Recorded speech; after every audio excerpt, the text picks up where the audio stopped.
At the G7 summit in Canada, what was meant to be a show of unity among global powers now finds itself overshadowed by the escalating Israel-Iran conflict. As tensions rise in the Middle East, British PM Keir Starmer has warned of further escalation and announced military reinforcement to the region. The host Canadian PM Mark Carney has already scrapped the traditional joint communique underlining the deep global divide. US President Donald Trump's late arrival, along with ongoing trade tensions, adds to the uncertainty. Indian PM Narendra Modi is attending the summit as a special invitee but not as part of discussions on the Israel-Iran issue.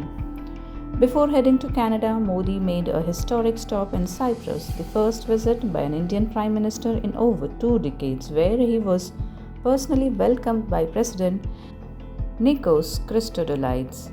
Modi's presence at G7 underscores India's increasing relevance on the world stage, even as the summit is marked by conflict-driven unease. Also attending is Ukraine President Volodymyr Zelensky, expected to hold talks with Trump amid his ongoing war effort.